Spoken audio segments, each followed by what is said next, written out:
देश में कोरोना ने दोबारा से अपनी चरम सीमा पर पहुंच चुका है और आए दिन लगातार मामले बढ़ते जा रहे हैं। वहीं किस तरीके से कोरोना से बचा जाए और उसके लिए किस तरीके से तैयारियां की जाए, इसके लिए हमारे साथ पीजीआई के निदेशक प्रोफेसर जगत राम जी मौजूद हैं। उनसे बात करेंगे। सर, कोरोना चरम सीमा पर दोबारा पहुंच चुका है और लगातार केस में बढ़ोतरी होती जा रही है, तो लोगों में भ्रम भी बहुत फैला हुआ है। किस तरीके से क्यों मामले बढ़ रहे हैं, पहले तो ये जानना चाहेंगे। हाँ, देखिए, जो कोविड-19 जो पेंडेमिक है, ये तो एक किस्म से जो सेकंड वेव आ चुकी है इसकी। जो पहली वेव थी जिसमें कि कोविड-19 के लगभग 97,000 पेशेंट्स, लाख के करीब, लाख क्रॉस नहीं हुआ था सितंबर में, इतने आए थे। और उसके बाद में घटना शुरू हो गया। फरवरी में, मिड फरवरी तक काफ़ी कम, 15,000 के करीब सारी कंट्री में केसेस थे। अब ये दोबारा बढ़ चुका है। इतने शॉर्ट पीरियड में 1,03,000, जैसे कि 4 अप्रैल को इतने पेशेंट्स आए। तो डेफिनेटली ये तो एक सेकंड सर्ज है, सेकंड वेव इसको कह सकते हैं। अगर हमें देखना है कि इसके कारण क्या है, देखिए, लोगों में बहुत लैक्सिटी है।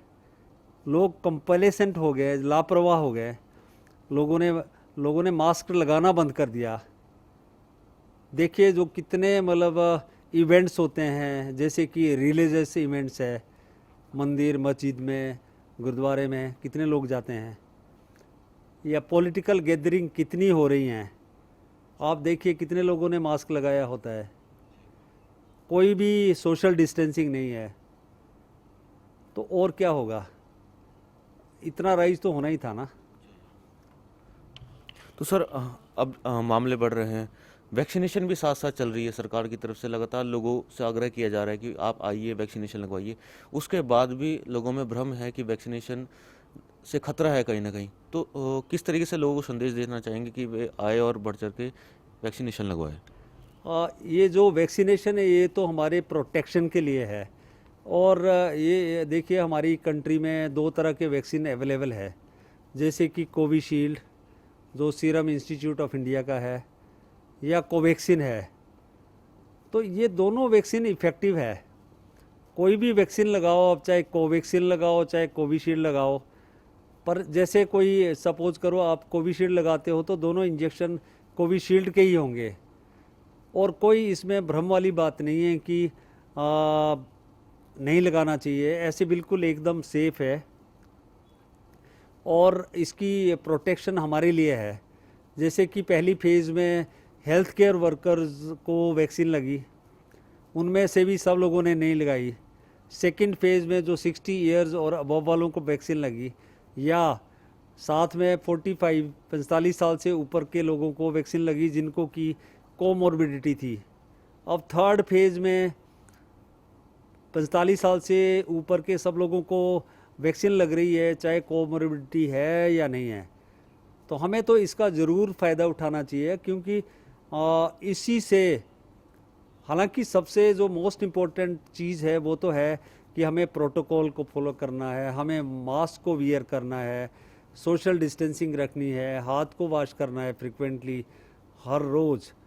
उसके साथ साथ में जैसे हमें कोई गैदरिंग है, कोई इवेंट्स है, वहाँ पे भी हमें सोशल डिस्टेंसिंग और प्रोटोकॉल को फॉलो करना है।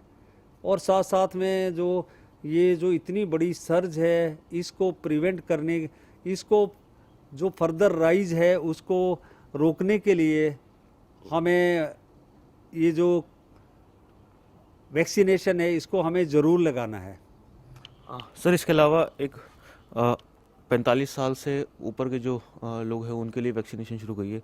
इससे 18 साल से नीचे के लिए क्या अभी तक ट्रायल हुआ है और आगे कब होगा, इसके लिए कुछ तैयारी अभी तक? देखिए, जो ये थर्ड फेज़ में बताया, जैसे 45 साल से ऊपर वालों को वैक्सीन लग रही है, इसके बाद में जो 18 से 45 साल के बीच के लोग हैं उनको वैक्सीन लगेगी।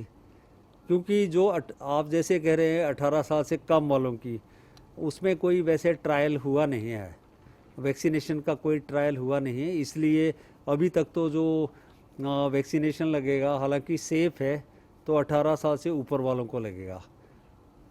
सर पीजीआई चंडीगढ़ में है, साथ में कई राज्य लगते हैं, पंजाब लगता है, हिमाचल लगता है, कई राज्य लगते हैं, हरियाणा लगता है। तो पीजीआई की स्पेसिफिक बात करें तो क्या यहाँ का रिकॉर्ड है और किस तरीके से जो पब्लिक है यहाँ अपना सर्वे कर रही है? हाँ, देखिए पीजीआई में जो पेशेंट आते हैं, पीजीआई में तो कोविड-19 के वही पेशेंट हम लोग भर्ती करते हैं जो मॉडरेट टू सीवियर है। जो माइल्ड केसेस है उसको हम लोग यहाँ पे एडमिट नहीं करते हैं। दूसरा, जैसे हमारे पास जो पेशेंट इमरजेंसी में आते हैं या हॉस्पिटल में दाखिल होते हैं तो उनका हम सबसे पहले आरटी-पीसीआर जो कोविड टेस्टिंग जो की जाती है कि भाई उसको कोविड है या नहीं है। अगर कोविड नहीं है तो हम उसको नॉन कोविड वार्ड में दाखिल या इमरजेंसी में दाखिल करते हैं। अगर कोविड है तो हम कोविड ब्लॉक में उसको दाखिल करते हैं। तो हमारे पास तो लगभग जो हमारे इमरजेंसी बेड है कोविड के वो बिल्कुल फुल है। इसलिए हम तो अर्ज करना चाहेंगे जो सराउंडिंग स्टेट है जैसे पंजाब, हरियाणा, हिमाचल प्रदेश, उत्तर प्रदेश का कुछ पार्ट और जो उत्तराखंड का पार्ट की भी, वो लोग अपनी फैसिलिटीज़ को यूटिलाइज करें और अपने पेशेंट को ट्रीट करें। अगर पीजीआई को रेफ़र करना भी हो तो यहाँ हमारे डॉक्टरों से बात करके रेफ़र करें ताकि उनको कोई परेशानी का सामना ना करना पड़े। इसलिए यहाँ पे तो लगभग हमारे पास इवन नॉन कोविड 1700 के करीब हमारे नॉन कोविड पेशेंट है। आईसीयूज़ भी लगभग 190 और 200 के बीच में नॉन कोविड आईसीयू भी फुल है। तो हमारे पास तो नॉन कोविड और जो कोविड पेशेंट है दोनों तरफ से पीजीआई तो पूरा फुल है।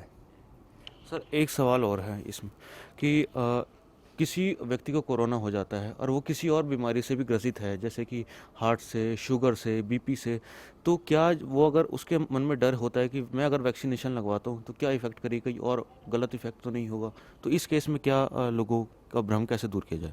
डेफिनेट तभी तो गवर्नमेंट ऑफ इंडिया ने ये कहा कि जिन लोगों को कोमोर्बिडिटी है जैसे कि हार्ट डिजीज़ है, रीनल डिजीज़ है या कोई रेस्पिरेटरी कोई सांस की कोई तकलीफ़ है, फेफड़े की बीमारी है, तो उनको डेफिनेटली वैक्सीनेशन करना चाहिए क्योंकि उसमें मोटिलिटी भी ज़्यादा होती है अगर वैक्सीनेशन ना करें। और ऐसे लोगों को कोविड हो जाएगा तो मोटिलिटी भी ज़्यादा होगी। उसको प्रिवेंट करने के लिए वैक्सीनेशन लगाना बिल्कुल एकदम ज़रूरी है। तो ये हमारे साथ प्रोफेसर जगतराम पीजीआई चंडीगढ़ के निदेशक थे, जिन्होंने जानकारी दी कि किस तरीके से कोरोना से लोगों को बचना चाहिए, मास्क का पूरी तरह उपयोग करना चाहिए, सोशल डिस्टेंसिंग जो है बहुत ज़रूरी है, क्योंकि जिस तरीके से चरम सीमा पर कोविड दोबारा से अपनी लगातार पहुंच रहा है। कैमरा पर्सन जितेंद्र हंस के साथ प्रॉक्स चौधरी, MH1 न्यूज़, चंडीगढ़।